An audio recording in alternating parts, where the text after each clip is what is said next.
ನಮಸ್ಕಾರ ವೀಕ್ಷಕರೇ, ಸ್ವಾದಿಷ್ಟ ಕಿಚನ್ಗೆ ಸ್ವಾಗತ. ಇವತ್ತು ನಾನು ನಿಮಗೆ ಚಿಕನ್ ರಸ ಹೇಗೆ ಮಾಡೋದನ್ನು ಹೇಳಿಕೊಡ್ತೇನೆ. ಚಿಕನ್ ರಸ ಬೇರೆ ಸ್ಟೈಲಲ್ಲಿ ಮಾಡಿದ್ದೇನೆ. ಇದಕ್ಕೆ ನಾನು ಮೊದಲಿಗೆ ginger garlic paste, garam masala, ಹಳದಿ ಹಿಟ್ಟು, ಮೆಣಸಿನ ಹಿಟ್ಟು ಮತ್ತು ಉಪ್ಪು ಎಲ್ಲ ತಾಗಿಸಿ ಇಟ್ಟು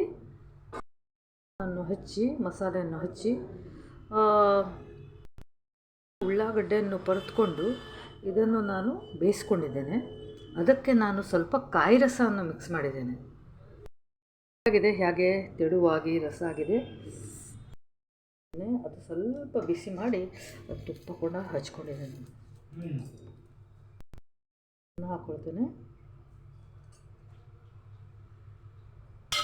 ಮತ್ತು ಈ ರಸನ ನೋಡಿ, ಯಾ ಬಾತ್ ನೋಡಿ, ರಸ ನೋಡಿ ಚೆನ್ನಾಗಿದೆ ಅಲ್ವಾ?